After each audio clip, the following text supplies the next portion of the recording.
Assalamualaikum warahmatullahi wabarakatuh. Apa kabarnya semua? Semoga dalam keadaan sehat dan masih semangat untuk mengikuti pembelajaran pada hari ini. Pada video kali ini, kita akan membahas materi barisan aritmatika.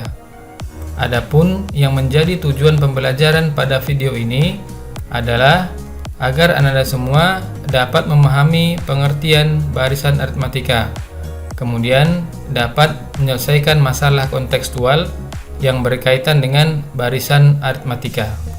Sekarang kita pahami dulu apa itu pengertian barisan aritmatika. Barisan aritmatika adalah barisan bilangan yang memiliki ciri selisih atau beda disimbolkan dengan B.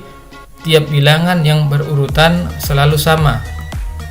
Contohnya, ada barisan seperti ini: 2, 6, 10, 14, 18 sampai dengan N. 2 ini disebut suku pertama, disimbolkan dengan U1 atau A. 6 disebut suku kedua, dan seterusnya sampai N adalah suku ke N. Kemudian untuk mencari bedanya, itu adalah selisih dari tiap suku yang berdekatan. Dalam hal ini misalkan U2 dengan U1, U3 dengan U2, ataupun U5 dengan U4. Dari sini dapat kita peroleh rumus untuk mencari bedanya adalah B itu sama dengan UN dikurang UN kurang 1. Dalam soal ini, maka bedanya adalah kita ambil yang berdekatan, yaitu suku kedua dengan suku pertama, U2 kurang U1, yaitu 6 kurang 2, maka bedanya adalah 4. Untuk soal nomor 2, kita lihat barisannya seperti ini: 15, 12, 9, dan seterusnya sampai dengan N. 15 ini disebut suku pertama, 12 suku kedua, dan seterusnya sampai N suku ke N, maka suku pertamanya adalah 15. Kemudian untuk mencari bedanya, U2 dikurang U1 yang berdekatan, atau U3 dikurang U2. Tidak boleh terbalik ya, tidak boleh U1 kurang U2.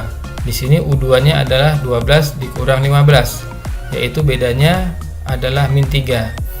Jadi beda tiap barisan aritmatika itu boleh bilangan positif, boleh juga bilangan negatif. Nah, sekarang bagaimana jika kita ingin mencari bilangan ke-50 dari barisan ini? Ya bisa saja kita mencarinya dengan satu persatu ya, kita urutkan sampai bilangan ke-50. Tapi ini kan tentunya memakan waktu yang cukup lama. Maka kita memerlukan rumus suku ke N dari barisan aritmatika.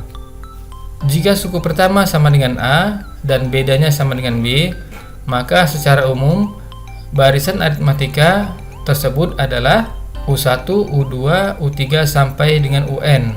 U1 itu adalah A, U2 A tambah 1B, U3 A tambah 2B, dan seterusnya. UN A tambah N kurang 1 dikali B.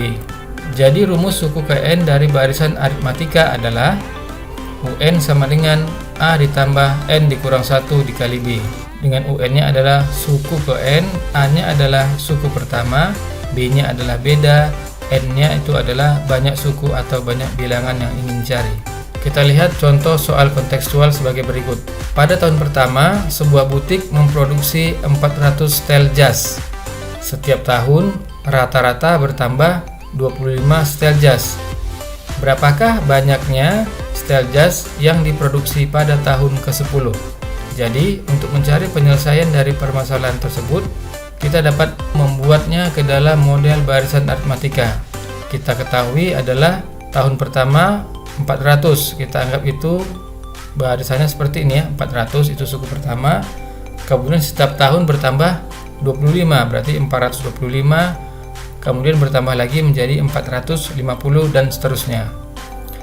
Dari sini kita dapatkan bahwa A-nya adalah 400, B-nya U2 kurang U1 yaitu 425 dikurang 400 sama dengan 25, dan N-nya sama dengan 10.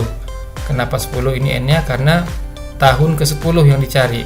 Kemudian langkah berikutnya kita mencari suku ke-10, yaitu tinggal kita substitusikan ke rumus yang sudah kita ketahui. UN sama dengan A ditambah N dikurang 1 dikali B. N-nya adalah 10, maka menjadi U10 sama dengan 400 ditambah 10 kurang 1 dikali 25. Ini kalau kita sederhanakan menjadi 400 dikali 10 kurang 1, 9 dikali 25. Maka ini menjadi 400 ditambah 225. Maka U10-nya adalah 625. Sehingga banyaknya style jas yang diproduksi pada tahun ke-10 adalah 625 style jas. Jadi kita bisa menentukan suku berikutnya tanpa harus mencarinya satu persatu, yaitu dengan bantuan rumus suku KN. Nah, sekarang masalah berikutnya, masalah kontekstual seperti ini. Tempat duduk gedung pertunjukan film diatur mulai dari baris depan ke belakang dengan banyak baris di belakang lebih 2 kursi dari baris di depannya. Jika baris terdepan ada 20 kursi, tentukan ada berapa kursi pada baris ke-10. Nah, dengan cara yang sama, coba kalian cari berapa banyak barisan ke-10 dengan menggunakan rumus suku KN. Nah, jadi nanti setelah dicari, coba tuliskan jawabannya di kolom komentar. Oke, sampai sini dulu materi pada video kali ini. Kita akan lanjutkan pada video berikutnya. Semoga apa yang sudah kita pelajari ini dapat dipahami dengan baik, dapat dimengerti. Oke, selamat berjumpa kembali di video berikutnya. Tetap semangat ya.